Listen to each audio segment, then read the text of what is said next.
안녕하세요. 옛 이야기입니다. 옛 이야기의 사연을 여러분들에게 읽어드릴 DJ 유진입니다. 구독과 좋아요 꼭 부탁드리며 오늘의 사연 바로 시작할게요. 안녕하세요. 저는 12살 아들을 키우고 있는 싱글맘입니다. 올해 42살이 되었고요. 이렇게 사연을 올리는 이유는 바람을 피우고도 참 뻔뻔했던 전 남편에게 통쾌하게 복수한 제 이야기를 들려드리기 위해서예요. 물론 그 일을 다시 떠올리는 건 너무 가슴이 아파서 이렇게 사연을 올리기까지 고민도 많았습니다. 지금 생각해보니 전 남편과 결혼 생활을 하면서 대부분의 시간을 혼자서 화를 억누르는데 보낸 것 같습니다.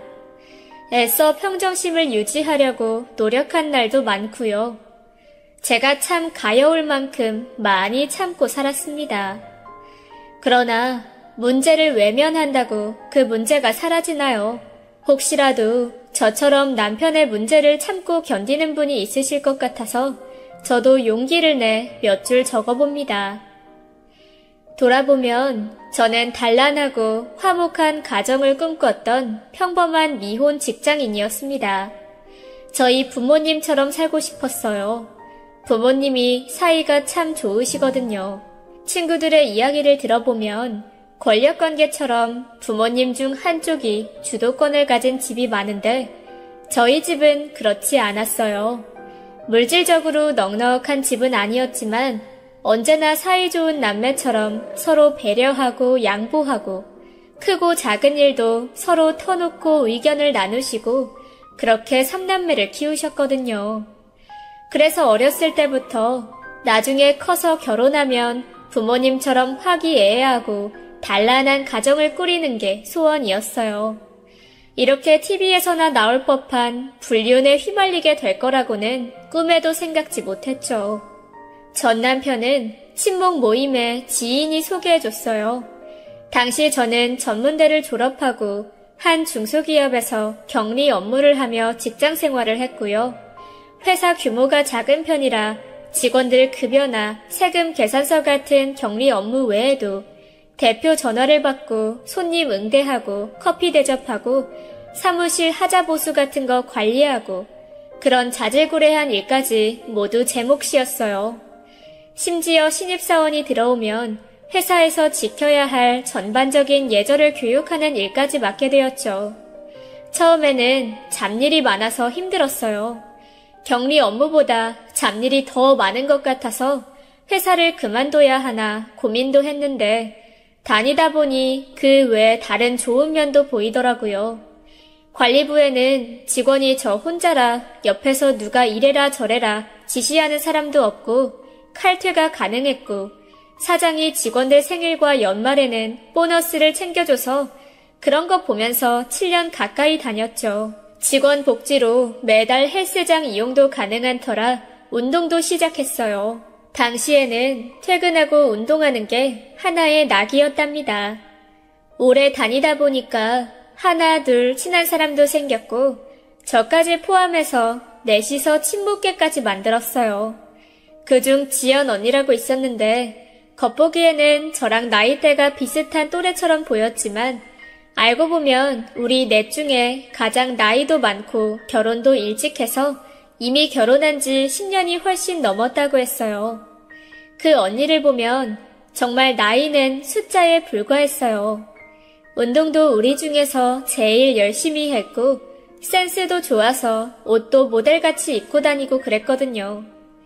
맛집부터 시작해서 어떤 옷이 유행인지 어떤 명품 신상이 출시됐는지 최신 트렌드에도 밝아서 대화를 하다 보면 주로 언니가 대화의 주도권을 잡고 이끌어 나갈 때가 많았죠. 저는 그런 거에 그리 관심을 두는 편이 아니라서 그냥 들으면서 맞장구만 치는 정도였고요. 맞아요. 주장이 강하고 목소리가 큰 언니라 개인적으로는 지연 언니가 좀 부담스러웠어요. 더욱이 언니는 나이트클럽이나 클럽에 놀러가는 것에 대해 거리낌이 없었거든요. 내 중에서 혼자 기혼자였는데 가장 개방적이었달까요? 뭐 아이도 없었고 남편이 무역 일을 한다고 들었는데 그래서인지 해외 출장도 잦고 집에 혼자 있는 시간이 길고 마음 둘 곳이 없어서 더더욱 그랬을지도 모르겠네요. 종종 지연 언니가 어디 물 좋은 클럽에 가자고 꼬셔도 개인적으로는 별로 좋아하지 않아서 이리저리 핑계를 대고는 했죠. 회사 입사 초반에는 항상 연애를 하고 있었어요. 남자친구는 공무원 준비생이었는데 사실 처음 만날 때부터 고시생은 아니었어요. 대학 다닐 때 소개팅으로 만나서 사귀기 시작했는데 저보다 4살이 많던 남자친구는 회사를 1년 다니고 그만두더니 공무원 시험을 준비하기 시작했죠. 남자친구가 고시 준비를 하면서 데이트할 수 있는 시간도 줄어들었고 초반에는 일주일에 한 번 정도 밖에서 밥을 먹거나 영화를 보거나 했는데 나중에는 정말 한 달에 한 번도 볼까 말까 했어요. 처음에는 공부를 결심한 남자친구를 적극적으로 응원하고 지지했어요. 데이트 비용 같은 건 직장 생활하는 제가 다 부담하면서 심지어 끼니 거르지 말고 공부하라고 용돈이나 간식도 챙기고 그랬죠. 그런데 시험 공부 기간이 길어지면서 상황이 꼭 엄마와 아들 같아졌어요. 시험에서 떨어지면서 남자친구는 정서적으로 더 불안정해지고 저한테도 밑바닥까지 다 보여준 것 같아요. 그런 모습을 보면서 저도 지치고 그렇게 지지부진한 만남을 근 4년을 이어갔어요. 나중엔 지연 언니가 내 상황을 알고는 그만두라고 난리였죠. 좋은 사람 소개해준다고요. 그렇게 뒷바라지만 하던 연애를 끝나고 얼마 안 돼서 지연 언니에게 연락이 왔어요. 저녁에 만나서 밥을 먹자고 하더라고요. 제가 요즘 좀 우울하고 지쳐 보인다고 몸보신을 시켜주고 싶다는데 안 나가기도 그렇고 약속 장소로 갔어요. 언니가 제가 다니는 회사 근처에 좋은 고깃집이 있다며 거기로 오라고 하더라고요. 하필 그날이 다른 부서 팀장이 그만두는 날이라 조촐한 송별 파티를 준비해야 했고 그 뒷정리를 하느라 평소보다 20분 정도 퇴근이 늦었어요.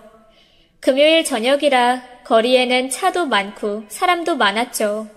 인파가 가득한 거리에서 사람에 떠밀려 약속 장소까지 갔어요. 생각보다 고급 음식점이었고 언니는 룸을 따로 잡았더라고요. 가보니까 웬 젊은 남자와 같이 있었어요. 한눈에도 반듯한 생김새에 정장을 입고 있었죠. 저를 보더니 지연 언니가 환하게 웃으며 말하더라고요. 자기 후배인데 마침 오늘 시간이 된다길래 불렀다고요. 평소 저를 보면서 후배랑 잘 맞을 것 같아서 이렇게 자리를 마련했다고요. 그러면서 큰 목소리로 우리 경민이가 이제까지 고시 공부하는 남자 뒷바라지만 해보고 제대로 된 연애를 못 해봤는데 그러기에는 얼마나 아까운 애인지 보라며 떠들어대는 거예요. 저는 이내 민망해지고 짜증이 치솟기 시작했어요. 처음 만나는 남자 앞에서 저에 대해서 그런 식으로 말하는 게 싫었거든요. 사실 저는 그 자리가 되게 부담스러웠어요. 분명 남자를 소개시켜준다고 말하면 제가 안 한다고 할 게 뻔하니까 이렇게 기습적으로 자리를 주선했겠죠? 남 생각은 안 하고 본인 생각만 하고 밀어붙이는 게 정말 지연 언니다웠죠. 그래도 나름 내 생각을 해서 이렇게 마련한 자리라니 화는 못 내고 그냥 밥이나 먹고 가자고 생각했어요. 언니의 후배라는 그 남자의 첫인상은 뭐랄까 그리 좋지는 않았어요. 생김새는 반듯해서 크게 나무랄 땐 없었지만 어딘지 풍기는 분위기가 유흥업소에서 돈 많은 여성 꼬시는 남자 있잖아요. 약간 그런 스타일로 보였거든요. 저보다 6살 연상이라는데 불빛 아래 드러난 피부는 정기적으로 관리를 받은 것처럼 부티나게 매끄러웠고 머리에 헤어젤을 발라 넘긴 모양새나 한눈에도 비싸 보이는 시계, 고급스러운 원단의 셔츠 등을 보며 저와 다른 세상에 사는 사람이라고 생각했어요. 제가 그동안 만났던 사람들은 평범하고 소박한 사람들이었는데 이 사람은 좀 화려하고 요란스러운 축에 속했어요. 마치 지연 언니처럼요. 식사를 하는데 그 남자는 지연 언니처럼 청산 유수로 말을 잘하더라고요. 저랑 처음 만났는데도 부침성이 좋은 건지 아주 활발하게 대화를 이어나가기 시작했어요. 인상적인 것은 모든 이야기의 마무리는 자기 자랑이었다는 거예요. 누구나 이름만 들어도 아는 큰 철강회사에서 영업일을 한다고 했는데 모르는 게 없고 사방천지가 다 자신의 지인이더라고요. 심지어 정치계 거물급 인사들도 건너 그 남자의 지인이었으니 말 다 했죠. 첫인상이 그리 좋지는 않았지만 대화를 하면서 점점 그 남자의 화술에 매료되는 느낌이었어요. 지금 생각해보면 그중 절반은 새빨간 거짓말이었는데도 당시에는 제가 뭘 알겠어요. 그런 허세를 부리는 모습도 나름 자신감이 넘쳐 보였어요. 제가 전혀 알지 못하는 분야에 대해 전문 지식을 읊조리는 남자는 꽤 박식해 보였죠. 자기 자랑이 너무 심해서 재수 없다는 사람도 있겠지만 당시 저는 그 자신감이 매력이 있었어요. 그러고 보면 전에 만났던 고시생 남자친구는 시험에 떨어질 때마다 자존감이 땅을 쳤어요. 온갖 자기 비하와 세상에 대한 불만으로 가득 찬 남자를 보다가 정반대로 자신감에 넘치는 인물을 만났으니 그 허세도 하나의 매력으로 보일만 했죠. 그렇게 첫 만남을 갖고 다음날 점심때 남자에게 연락이 왔어요. 제가 자신의 말을 잘 들어주고 대화도 재밌어서 또 만나고 싶어서 연락을 했다고 하더라고요. 좀 뜻밖이었어요. 그 사람의 이야기를 흥미롭게 듣기는 했지만 저랑은 다른 세계에 사는 사람 같아서 거리감이 있었거든요. 또 만나게 될 줄은 생각도 안 하고 있었고요. 그렇게 한 번, 두 번 만나다 보니 첫인상의 제비 같은 모습보다 대범하고 자신감 넘치는 모습이 눈에 들어왔어요. 이 남자는 활발하고 외향적이라 야외 스포츠를 좋아하더라고요. 주말이면 자연스럽게 약속을 잡아서 같이 산악 활동이나 수상 스포츠를 하러 갔어요. 계곡에서 래프팅도 해보고 모터보트에 매달려 타는 웨이크보드도 타보고 당시에 같이 했던 활동은 제게 난생 처음인 게 많아서 그냥 즐거웠죠. 물론 남자는 허세가 있고 사치스러웠어요. 사업을 하던 아버지가 병을 얻어 일찍 세상을 떠났고 홀어머니가 음악학원을 운영하면서 혼자 아들을 키우셨는데 외가 쪽에 재산이 있어서 물질적으로는 풍족하게 자랐다고 들었어요. 남자가 대학에 입학할 무렵 어머니도 재혼을 하셨는데 새 아버지를 맞이하는 과정에서 갈등이 많았다고 하더라고요. 어머니의 재혼으로 이복 형제가 생겼지만 남자와 나이차도 많고 이미 그 형제들은 결혼을 한 상태라 지금까지도 교류는 거의 하지 않고요. 곁에서 남자를 보면 참 자신만만하고 천하에 두려울 게 없어 보였지만 만나다 보니 그 안에 숨은 허약함과 약점 등이 보였죠. 허세와 사치는 그런 점을 감추기 위한 방어처럼 느껴졌어요.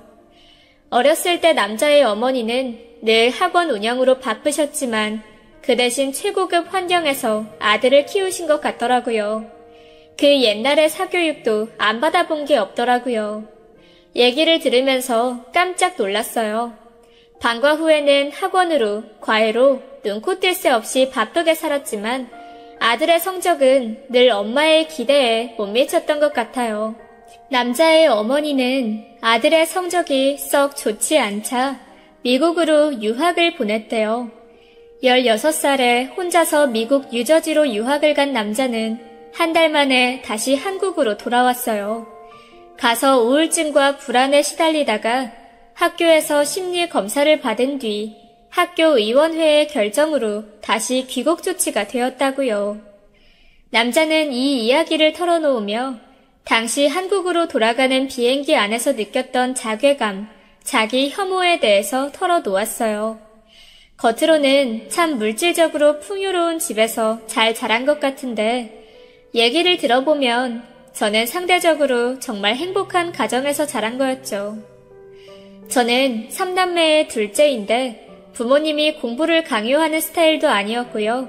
우리 가족은 주말이면 어디든 놀러 나가고 중요한 날이라면 가족끼리 모여 축하하면서 화기애애한 분위기였거든요. 남자가 우리 집의 단란함을 부러워하는 것도 이해가 갔죠. 남자는 어머니가 재혼한 이후로는 새아버지와 어머니가 가정을 꾸린 그 집에 1년에 한 번 갈까 말까 했어요. 제가 그래도 명색이 새아버지인데 서로 잘 어울리면 좋지 않겠냐고 했더니 새아버지는 매사에 자신의 말이 옳다고 생각하고 자신의 의견만 주장하는 탓에 대화가 어렵다고 머리를 흔들더라고요. 저는 옆에서 그 모습을 보고 속으로 웃음이 났죠.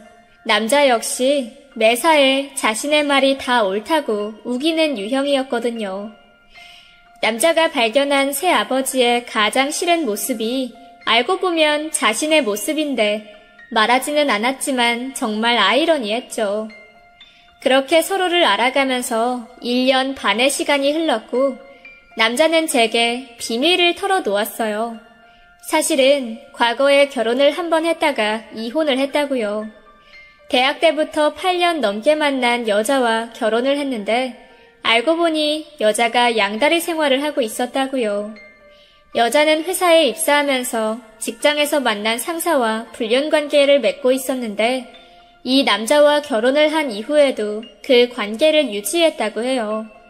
다행인지 그 사실은 일찍 발각이 돼서 불과 3개월에도 못 미치는 결혼 생활이 끝났다고요. 그러나 사랑했던 여자의 배신이 트라우마처럼 작용해서 남자는 한동안 사회생활도 못할 만큼 힘겨웠다고 하더군요. 당시에 그 말을 듣고 정말 깜짝 놀랐죠. 한편으로는 마음이 아팠어요. 그렇잖아요. 어렸을 때 부모의 사랑도 제대로 받지 못했는데 사랑했던 연인에게도 배신을 당했으니 그 아픔은 제가 대신 헤아릴 순 없겠지만 정말 세상이 무너지는 힘겨움이었겠죠. 한편으로는 그런 아픔을 딛고 국내 굴지의 철강회사에 입사하고 자존감을 잃지 않고 씩씩하게 다시 재기한 남자가 대견하게 느껴지기도 했어요. 사실 돌싱이라는 고백을 들었을 때 저는 그만 만나려고 했어요. 주변에 이야기하고 조언을 구하기도 했는데 친한 친구들은 적극적으로 결혼을 말렸어요. 어떤 친구는 네가 뭐가 부족해서 한번 다녀온 사람을 만나려고 하는지 이해가 안 간다는 반응이었죠. 그 사람 학벌이 너보다 더 좋고 그 사람이 너보다 더 부유한 게 결혼의 이유라면 그냥 그만두라고 하더라고요. 그런 게 결혼 생활의 행복을 보장해주진 않는다고요. 어떤 친구는 처음 이혼이 어렵지 그 다음 이혼은 더 쉬울 거라고, 그러니까 초혼인 너는 정신 바짝 차리고 그런 사람한테 낚이지 말라고 경고하더라고요. 막상 그 남자를 소개해준 지연 언니는 남편이 아예 해외로 사업체를 옮기면서 머나먼 남미로 떠난 뒤였어요. 이후로는 연락을 안 하고 살았죠. 아마 연락이 닿았더라도 그 언니는 제게 돌싱이 어때서 그러냐고 얘기했겠지만요. 그런데 지금 아무리 생각해봐도 이 남자랑 결혼할 팔자였는지 당시에는 그런 말을 들어도 자꾸 마음이 이 남자에게 기울더군요. 생각해보면 이 남자는 사랑 표현에도 참 적극적이었거든요. 하루에도 몇 번씩 통화를 하고 메시지를 보내고 애정 표현이 적극적이라 진심으로 내가 사랑받고 있다는 느낌이 들었어요. 과거의 연애에서는 제가 주로 상대를 처음부터 끝까지 챙기는 타입이었는데 이번에는 정반대로 남자가 저를 세심하게 챙겼죠. 겉으로는 허세 떨고 세 보이는 척해도 연인에게는 살갑게 기념일을 챙기며 사근사근한 면이 있었거든요. 특히 다니던 회사가 규모를 확장하면서 인력 충원은 제대로 안 된 상태에서 저 혼자 고생을 많이 했는데 회사의 소모품처럼 일을 하다가도 퇴근하고 남자를 만나면 그간의 스트레스가 싹 날아가는 기분이었거든요. 사실 그간 선물로 받은 부담스러울 만큼 고가의 명품 신발이나 가방, 액세서리 등을 모두 돌려주며 이 남자와 헤어지려고 한 적도 있었어요. 그러나 앞서 남자와의 이별을 상상하면 이별 이후 저 역시 타격이 클 것 같더라고요. 그리고 어디서 이렇게 또 나를 잘 챙겨주는 남자를 만날 수 있을까? 당시에는 그런 생각을 했어요. 물론 지금의 제가 과거의 저를 뜯어 말릴 수만 있다면 정말 적극적으로 당시에 제 자신에게 헤어지라고 종용했을 거예요. 그 남자가 저에게 청혼을 했을 때 저는 마음의 준비가 돼 있었답니다. 남자는 제가 착하고 자신을 믿어주는 모습에 결혼을 결심했다고 했죠. 우리 집의 단란한 분위기를 익히 잘 알고 있는 남자는 나와 우리 집처럼 화목한 가정을 꾸리고 싶다고도 말했어요. 그땐 이 남자에게 그런 예쁜 가정을 선사하고 싶다고 생각했죠. 청혼을 받고 한동안 부모님을 어떻게 설득해야 할까 고민했습니다. 당시에 아빠는 제 예상보다 더 심하게 반대를 하셨어요. 우리 딸은 초혼이고 아빠 생각에 세상에 미혼인 남자는 지천으로 널려 있는데 왜 굳이 한번 결혼하고 이혼한 전력이 있는 남자와 결혼을 하려고 하는지 아빠는 당최 이해할 수가 없다고 하셨죠. 아빠는 심지어 외국인 사위도 좋은데 아빠 기준에서 이혼 사유가 어떻든 돌싱남과의 결혼은 정말 아니라고 하셨어요. 그러나 생각 외로 엄마는 이 남자에게 호의적이셨어요. 평소 남자가 제 선물을 준비할 때 엄마 선물까지 같이 챙기고는 했거든요. 저도 이 남자 만나면서 엄마에게 남자의 집안이나 학벌, 다니는 회사, 연봉 등에 대해 꼼꼼하게 말을 해뒀고 엄마는 남자의 자라온 환경이 유복하나 좀 불행했다고 여기면서도 본인이 열심히 해서 좋은 대학에 가고 국내에서 가장 큰 철강 회사에 다닌다는 것에 큰 점수를 주셨죠. 물론 엄마도 저는 초혼인데 돌싱과 굳이 결혼할 이유가 있냐고 물으시더라고요. 조건이 어떻든 엄마도 우리 딸이 너무 아깝다고요. 그래서 저는 이 결혼이 어려울 줄 알았어요. 그러나 결국 제 결혼을 지지하기로 마음먹은 엄마가 아빠를 설득했고 저는 이 남자와 결혼을 했습니다. 결혼하고 연애 때처럼 알콩달콩 신혼생활이 이어졌어요. 긴 휴가를 얻어서 신혼여행도 서유럽 등지로 다녀왔고요. 프랑스 파리 도심에 에어비앤비로 집을 얻어 3주 정도 머물면서 프랑스 곳곳도 구경하고 인근의 영국과 독일 등에도 놀러 갔다 왔죠. 아마 그때가 제 삶에서 가장 최정점으로 행복했던 때였던 것 같아요. 신혼여행 이후로 다시 일상이 이어졌습니다. 남편은 처음에는 퇴근 후 술자리를 좀 자제하는 것 같았어요. 허니문 베이비가 생겼거든요. 임신하고 진우를 낳고 육아라는 악몽이 시작되었어요. 건강하고 예쁜 아들 낳아서 키우는데 무슨 악몽이라는 단어를 붙이냐고 하실지도 모르겠어요. 그러나 제게는 정말 지옥 같은 시간이었어요. 진우를 낳은 시기에 하필 남편은 회사에서 조직 개편으로 부서 이동을 하면서 퇴근이 늦을 때가 더 많아졌어요. 저는 저대로 회사를 그만두고 혼자서 온종일 아이를 돌보면서 우울증이 왔고요. 남편과 대화를 시도해봤지만 퇴근한 남편 붙들고 이야기를 하다 보면 남편은 남편대로 밖에서 힘들어서 하소연이 쏟아지고 저도 사회생활을 해봤으니 익히 그런 고충은 알지만 그래도 이렇게까지 내 상황을 몰라줄까 야속해서 나중엔 갓난쟁이가 깰 만큼 부부싸움도 많이 했어요. 부부싸움이 잦아지면서 남편의 귀가 시간은 더 늦어졌고요. 당시 우리 집에서 남편 회사까지 자가용으로는 30분, 대중교통을 이용하면 40분 정도 걸렸어요. 그리 먼 통근거리는 아니라고 생각해요. 특히 남편은 곧 죽어도 자가용 이용을 고집하니 자기 차를 끌고 통근하는 건데 평일에 퇴근 시간은 자정을 넘기기 일쑤였어요. 처음에는 야근이 많은가 보다 했죠. 사실 제가 하도 잔소리를 해대니 남편도 집에 오기 싫었나 남편의 늦은 귀가에 서운한 마음도 들었고요. 그런 중 저도 제 페이스를 찾아야겠다는 생각에 베이비시터를 구해서 여사님에게 서너 시간 진호를 맡기고 그 시간에 요가 등을 하면서 다시 생활의 리듬을 찾아가기 시작했어요.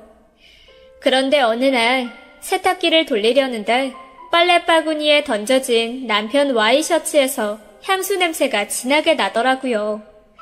남편은 원래 냄새에 예민해서 향수도 종류별로 갖고 있었거든요. 그런데 그건 여자 향수 냄새였어요. 직감적으로 그간 자정을 넘어 들어오던 남편의 모습을 떠올렸죠. 주말이면 늘 잠만 자거나 제가 밥 먹을 동안 진우 좀 돌보라고 하면 보행기나 기계적으로 흔들어대며 휴대폰만 들여다보곤 했거든요.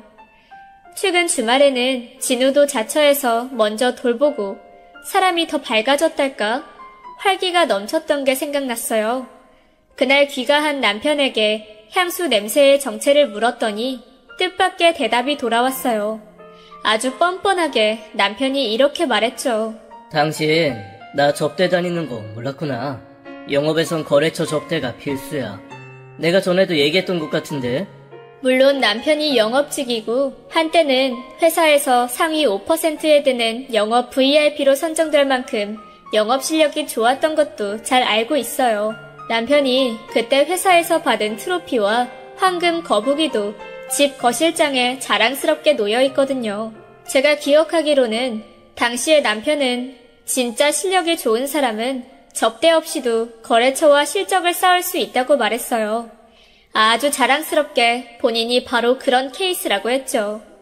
그리고 연애할 때 남편이 거래처와 골프장에 가는 거는 봤지만 룸살롱 등 술 접대를 하는지 여부에 대해서는 정말 순진하게 모르고 있었죠. 룸살롱 접대를 한다고? 그런 거 없어도 실적 쌓을 수 있다면서. 그건 그때 얘기고 지금은 상황이 달라. 이 업계도 경쟁이 심해져서 거래처 접대 없이는 실적 쌓기가 어려워졌어. 그런 거 없이 거래하던 거래처에서도 이제 노골적으로 접대 얘기부터 꺼낸다니까. 남편은 이 말을 하면서 자기도 그런 자리에 앉아있는 게 고역이라고 덧붙이더라고요. 누구는 좋아서 룸살롱을 가냐는 투였어요. 회사는 성과가 전부인 곳인데 이런 더러운 방법도 가리지 않고 성과를 쌓아야 하는 게 현실이라고 하더라고요. 당시 그 말을 듣고 뭐 어쩔 수 없다고 생각했어요. 사실은 내 몸도 너무 피곤하고 진우 신경 쓰랴 남편 신경 쓰랴 머리가 터질 것 같아서 우선 남편에게는 알아서 잘하라고 말만 했죠. 당신이 알아서 잘하라고요. 선 지키면서. 한편으로는 과거에 지연 언니가 했던 말이 생각났어요. 지연 언니 남편도 무역 일을 하면서 밖으로 많이 도는 스타일이었거든요. 그때 언니가 말했죠. 자신은 남편에게 말했대요. 밖에서 자기가 무슨 일을 하든 난 신경 끌게. 대신 내 눈에만 안 띄면 돼. 라고요. 당시에 저는 남편의 외도를 용인하면서 같이 사는 게 이해가 안 됐어요. 그런데 막상 내 몸이 너무 지치니까 그런 거에 일일이 신경 곤두세우고 사는 게 정신적으로도 감당이 안 되더라고요.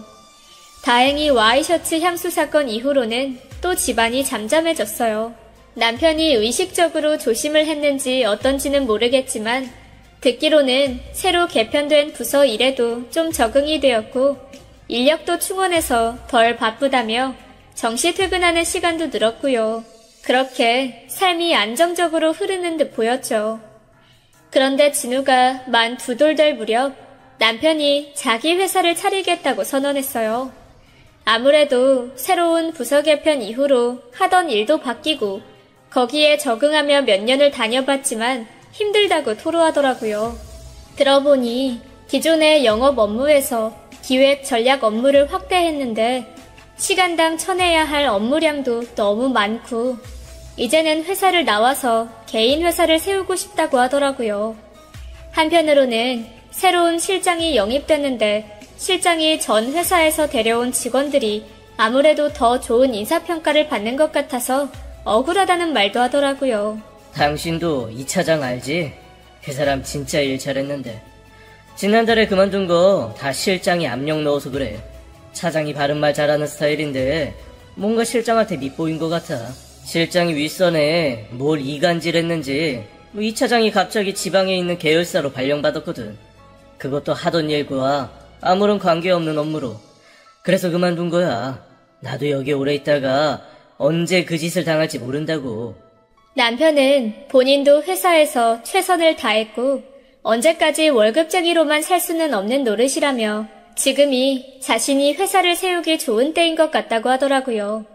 아무리 그래도 남편이 한다는 철강자재 납품 회사는 저한테는 정말 생소했고 우선 개인 사업이라는 말에 극구 반대부터 했어요. 사업했다가 망하는 집을 주변에서 여럿 봐온 터라 사업 경험이 전무한 월급쟁이 남편이 과연 잘할 수 있을까 두려웠거든요. 차라리 경험을 살려서 더 좋은 곳으로 이직을 하라고 했는데 제 반대에도 남편은 듣지를 않았어요. 남편은 워낙 독단적인 면이 있어서 제가 하는 말은 정말 한 귀로 듣고 한 귀로 흘려듣는 꼴이었죠. 그렇게 오래 다니던 회사를 퇴직하고 사업자를 내고 회사를 시작했어요. 거래처를 확보하는 게 관건이었는데 그게 쉽지 않아서 고전했죠. 인건비를 줄여야 되니 저도 만 2돌 된 진우는 친정엄마에게 맡기고 회사 일을 돕기 시작했습니다. 나름 규모 있는 중소기업에서 혼자 격리 일을 하면서 쌓아온 노하우가 여기서 발휘될 줄은 몰랐네요. 그때처럼 세금 계산서 등 격리 업무를 하면서 전화 응대부터 전반적인 사무실 관리까지 잡무를 도맡아 했죠. 생각해보면 둘이서 그 비좁은 사무실에서 고군분투하며 하루하루를 열심히 살았어요. 허세에 자신감이 넘치던 이 남자도 이때만큼은 정말 생사가 달린 문제라고 생각했는지 아주 치열하게 일하더라고요. 시간이 지나면서 거래처도 늘고 3년 차에는 직원을 3명으로 늘릴 만큼 운영이 안정되었어요. 회사 자금 흐름을 관리하면서 보니까 이제 직원 월급과 임대료, 운영비를 모두 빼고도 순수익이 월 2천만 원 정도 남을 만큼 회사가 번창했을 때 저는 비로소 다시 가정으로 돌아왔습니다. 남편이 월급쟁이일 때보다 먹고 사는 게 더 나아진 건 사실이에요. 그러나 남편과의 갈등은 더 골이 깊어졌어요. 개인 회사를 차린 뒤 직원도 생기고 매출도 안정이 되자 남편의 귀가는 점점 도를 넘을 만큼 늦어졌어요. 외박도 가끔 있었죠. 저는 이미 회사 장부를 정리하면서 매일같이 늦은 귀가의 사유를 다 알고 있었죠. 모두 룸살롱이나 골프 접대였으니까요. 그 문제로 아주 여러 번 고성을 높여 다퉜지만 결론은 사업하는 사람은 거래처 사람들을 만나면 뒷돈도 찔러주고 여자 있는 술집에도 가야 한다는 거였죠. 남편은 그게 없으면 사업이 금방이라도 망할 것처럼 말하더라고요. 당시 말을 듣고 내가 범생이처럼 얌전하게 회사 운영하다간 금방이라도 우리 집이 거리에 나앉을 수 있다고 협박처럼 말하는데 원 기가 막혀서. 사실 장부를 정리해보면 그렇게 접대해서 얻은 수익은 컸고 무시할 만한 액수가 아니다 보니 결국은 저도 포기했죠. 남편은 자기 생각이 맞다고 웃기는데 일가견이 있어서 오히려 제 입만 아프고 저만 스트레스를 받는 터라 이제 거기에 대해서는 말도 하지 않게 됐죠. 저도 모르게 남편에게 지연 언니처럼 말하고 있었어요. 당신 가정이 있으니 반드시 선은 지키라고요. 만일 발각되면 내가 가만히 있지 않을 테니 알아서 행동하라고 했죠. 우리 집은 평수를 넓혀 크고 새 집으로 이사를 했고 주변에서는 남편이 그렇게 돈을 잘 버니 얼마나 좋겠냐며 저를 부러워하기 시작했습니다. 명색이 사모님 아니냐고 그러면서 제가 돈을 물쓰듯 쓸 거라고 생각하는 지인들도 있었어요. 그러나 겉으로만 사모님이면 뭐하나요? 남편이 벌어들이는 돈은 엄청났지만 언제나 집에 주는 돈은 한정적이었어요. 저에게는 한도 300만원짜리 카드와 현금 100만원이 전부였습니다. 현금 100만원도 그나마 제가 요구해서 얻어낸 돈이었어요. 사실 돈 관리를 신혼 때부터 남편이 했어요. 제가 격리 일을 오래 해서 회계 쪽 업무는 남편보다 전문가인데 당시에는 남편이 가장이기도 하고 기 살려준다고 돈 관리를 남편에게 맡겼죠. 돌이켜보면 정말 잘못된 선택이었어요. 그래서 이후에는 남편이 주는 용돈으로 생활해 왔는데요. 월급쟁이 생활을 할 땐 뭐 용돈을 많이 줄 수 있나요? 남편과 저 둘 다 아끼면서 살았죠. 그런데 회사를 차리고 들어오는 수익은 하루가 다르게 늘어가는데 집에 주는 용돈은 턱없이 적었어요. 한창 제가 회사의 회계 일을 담당할 때 남편에게 내가 돈 관리를 하겠다고 말했어요.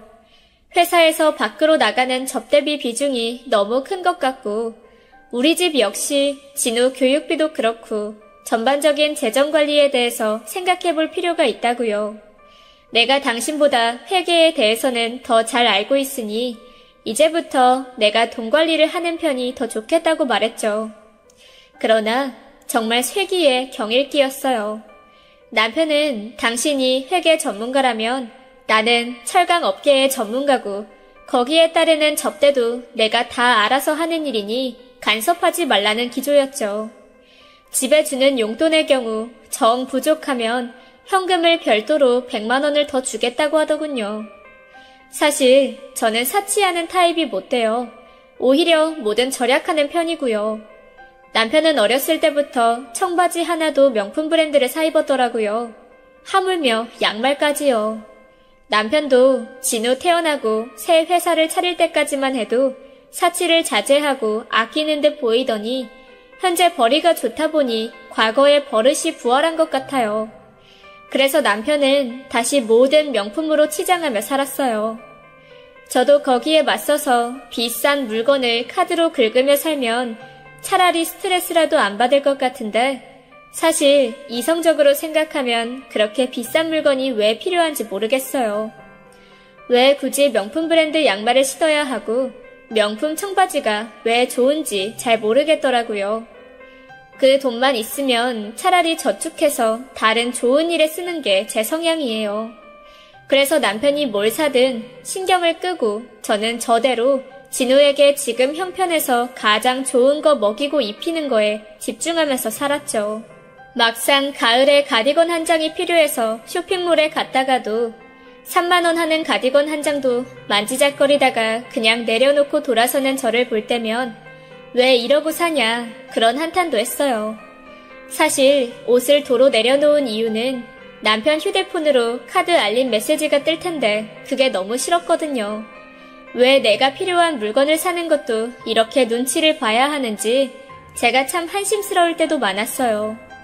사업이 번창하면서 남편은 새로운 지사 설립을 계획했어요. 부산에 지사를 낸다고 하더라고요. 이후로 한 달의 반 이상은 부산에 머물기 시작했죠. 심지어 진우 유치원에서 재롱잔치를 할 때도 부산지사에 일이 생겼다면서 와보지도 않고요. 어쩌다 모습을 드러낸 남편은 전보다 혈색도 좋고 어딘지 활기가 넘쳐 보였죠. 그 수상한 조짐을 그땐 왜 바로 눈치채지 못했을까요? 진우 재롱잔치에 못 간 게 너무 미안하다고 남편은 그 주말에 호텔을 예약했더라고요. 가족 전용 야외 수영장이 딸린 고급 호텔로 난생 처음 호캉스를 갔어요. 오랜만에 단란하게 시간을 보내는데 시댁에서 연락이 왔어요. 시어머니가 쓰러졌다는 소식이었죠. 급히 호텔을 체크아웃하고 진우를 어디 맡길 겨를도 없이 남편 차를 타고 시어머니가 입원하셨다는 지방의 병원을 찾아갔죠. 다행히 의식이 돌아오셔서 병원에 좀 머물다가 우리는 다시 해가 저물기 전에 서울로 향했어요. 올라가는 길에 잠깐 고속도로 휴게소에 들렸고 남편이 담배를 피운다고 자리를 비웠는데 어디선가 메시지 알림이 들리더라고요. 남편이 휴대폰을 안 가져 나갔더라고요. 그래서 화면에 뜬 메시지를 보니 가관이었어요. 발신자명은 우리 사랑이였죠. 순간 저는 기가 차서 아무 말도 나오지 않았고 심장이 두근대기 시작했어요. 아무래도 밖으로 나돌던 남편이 선을 넘었구나. 이 일을 어떻게 해야 될까 별별 생각이 다 들었죠. 남편이 자리에 돌아왔을 때 제가 우리 사랑이가 누구야? 라고 물으니까 낯빛 하나 안 바뀌고 아주 뻔뻔하게 대답하더군요. 술집 여자야. 내가 자주 가는 단골 룸살롱마다. 세상에, 그 뻔뻔함에 기가 막혀서 말문이 막혔어요. 당신 너무 예민해. 우리 회사가 여기 룸사롱 VIP야. 요즘 뜸했더니 마담이 직접 연락했나 보지. 뭘 그렇게 따져 물어? 너는 마담 연락처를 우리 사랑이라고 저장해두니? 저는 어이가 없어서 쌍심지를 켜고 따져 물었죠. 이건 100% 연인관계인데 말이죠. 세상에 어떤 유부남이 사심없이 술집 마담 연락처를 저장해두고 메시지를 주고받을까요? 야, 살살 말해. 그리고 이건 그 여자가 내 핸드폰 가져다 그렇게 멋대로 이름을 바꿔놓았나 보지. 난 그렇게 저장해둔 적 없어. 자꾸 이상한 사람으로 몰지 마. 뻔뻔한 목소리를 유지하고 있었지만 어딘가 찔리는 듯 내 눈은 똑바로 바라보지도 못하고 앞만 바라보고 대답하던 남편은 더 말할 가치도 없다는 듯 차에 시동을 걸었죠. 당시 저는 정말 달리는 차 안에서 뛰어내리고 싶었어요. 그만큼 머릿속이 혼란스럽고 이 인간을 믿은 제가 바보 등신처럼 느껴졌거든요. 와이셔츠 향수 사건 이후로는 딱히 꼬투리를 잡을 만한 물증도 없었고 저도 진우 교육에 힘쓰면서 교육 세미나도 다니고 엄마들과 어울리고 외부 활동을 하면서 남편의 외도에 대한 의심을 잠시 접고 있었죠. 물론 유흥업소에서 오던 문자나 전화에 대해서는 저도 알고 있었어요. 여전히 남편은 활발하게 접대를 해왔으니까요. 가끔 제 눈에 띈 남편 휴대폰 화면에 뜬 메시지 발신인은 무슨 바 또는 살롱 이름으로 짐작되는 건 있었지 이렇게 대놓고 우리 사랑이라는 애칭은 또 처음이었죠. 한편으로는 아무것도 모른 채 고온히 잠든 우리 진우를 보면서 이성을 차리자고 생각했죠. 제가 이렇게 길길이 날뛴다고 남편이 그동안 하던 접대를 멈추고 가정적인 남편으로 돌아올 리도 만무했고 그건 정말 해가 서쪽에서 뜰 일이었고요. 그날 남편과 냉랭한 시간을 보내고 다음날 남편은 이른 새벽부터 집을 나섰어요. 아마 부산 지사에 가는 모양이었죠. 그날 아침 저는 진우를 어린이집에 등원시키기 무섭게 남편 회사로 향했어요. 회사 직원들은 제가 다 얼굴을 익히 알고 있고 그중 총무팀의 서우리 씨와는 제가 직접 인수인계를 하면서 친해진 사이였죠. 저보다 나이는 훨씬 어렸지만 생각하는 것도 어른스럽고 차분해서 저는 우리 씨가 믿음이 갔어요. 처음에 우리 씨는 저를 사모님이라고 불렀지만 저는 그 호칭이 너무 어색해서 언니라고 불러달라고 했고 그렇게 언니 동생 하는 사이가 되었습니다. 진우도 우리 씨를 이모라고 부르며 잘 따랐죠. 저는 우리 씨에게 회사 1층의 카페에서 따로 만나자고 연락을 했어요. 평소 우리 씨는 남편의 무분별한 법인카드 사용 내역을 저에게 보고하기도 했고 접대비의 과도한 지출에 대해서는 저와 같이 걱정해주기도 했거든요. 우리 씨는 아니나 다를까 남편이 법인 명의로 고가의 수입 스포츠카를 구입했다는 소식을 전해줬어요. 구입 시기를 확인해보니 부산 지사를 세운다며 부산에 내려가기 시작했던 그때와 겹쳤죠. 언니, 그거 어떤 여자가 타고 다녀요. 제가 우연히 목격하고 언니한테 얘기를 해야 될까 말까 한참을 망설였어요. 그런 차를 사줄 정도면 보통 관계는 아닌 것 같은데 어떻게 해야 될까요? 이 이야기를 전하는 우리 씨의 얼굴에는 수심이 가득해 보였죠. 그런 우리 씨를 보는데 저도 모르게 눈물이 났어요. 순간 무서운 직감이 들었거든요. 그리고 그런 직감은 한 번도 틀린 적이 없었죠. 법인 명의로 샀다는 그 스포츠카를 타고 다니는 그 여자가 바로 우리 사랑이일 거라는 직감이요. 저는 더 이상 이 상황에서 꼭두각시처럼 가만히 있을 수는 없었어요. 저는 우리 씨에게 남편이 부산지사로 사용하는 광안리 회사 주소를 확인받았어요. 세상에 회사가 있다는 건물은 오피스 지구도 아니고 주거용 아파트 단지더군요. 그리고 우리 씨에게 한 가지 부탁을 했죠. 지금 나는 부산에 다녀올 예정인데 내일 내가 서울에 돌아와서 곧바로 확인할 수 있도록 설립 일자부터 현재까지의 모든 장부를 준비해달라고요. 곧바로 부산으로 가는 KTX를 끊어서 남편이 법인 명의로 구입한 광안리의 한 아파트로 달려갔습니다. 바다가 훤히 보이는 전망 좋은 고급 아파트더라고요. 새로 이사한 우리 집 거실창 너머로는 빽빽하게 들어선 다른 아파트 건물만 즐비하게 보이는데 너는 이런 탁 트인 전망을 갖춘 아파트에서 살림을 차리고 그렇게 우리 집에 등한시했구나. 저는 속으로 칼을 갈았습니다. 그렇게 몇 시간을 기다렸을까요? 밤 10시경 늘씬한 한 여성과 팔짱을 끼고 하하호호 웃으면서 아파트 공동 현관으로 들어선 남편과 마주했습니다. 남편은 제 얼굴을 보더니 한동안 아무 말도 못했어요. 그러나 이내 뻔뻔한 본색을 드러내며 묻더군요. 당신이 이렇게 먼 곳에 무슨 일이냐고요. 남편 옆에 고목나무 매미처럼 찰싹 붙어있던 그 여자 역시 크게 놀라지도 않더군요. 오히려 조강지쳐 얼굴이 궁금했는데 이렇게 생겼구나 하는 표정으로 내 얼굴을 자세히 뜯어보는 느낌이라 너무 불쾌했습니다. 남편은 여자의 손을 떼어내고 내 팔을 붙잡으며 근처 카페에 가서 얘기를 좀 하자고 하더군요. 나는 강하게 손을 뿌리치며 명령했습니다. 같이 집에 가자. 나 너네 집 올라가서 어떤 꼬라지로 잘 살고 있는지 확인할 거야. 야, 경민아. 왜 그래? 잠깐 얘기 좀 하자. 남편이 나를 붙들더니 그 여자에게 먼저 올라가라는 눈짓을 하더군요. 여자가 엘리베이터 열림 버튼을 눌렀고 마침 1층에 있던 엘리베이터 문이 열리기 무섭게 나는 남편의 손을 뿌리치고 여자의 손을 확 잡아 끌며 엘리베이터에 탔습니다. 아니, 왜 그러세요? 여자가 잔뜩 인상을 찌푸리며 새된 목소리를 내더군요. 나는 남편에게 조용히 말했습니다. 나 여기까지 오느라 너무 피곤했어. 일 시끄럽게 만들지 말고 조용히 너네 집으로 가자. 남편은 뭐 어쩔 수 없다는 듯 순순히 18층을 눌렀습니다. 뭐 말할 것도 없이 좋은 집이었어요. 현관부터 거실과 주방, 화장실까지 값비싼 대리석으로 휘감은 집이었죠.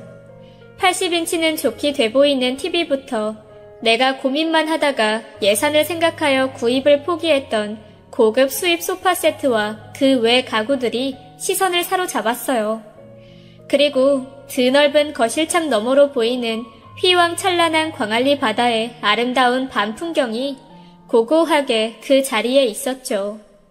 안방에는 퀸사이즈 고급 침대가 있었고 옷장을 열어보니 한눈에도 색감과 원단이 고급스러운 명품 옷가지들이 즐비했습니다. 경민아. 내 이름 부르지 마.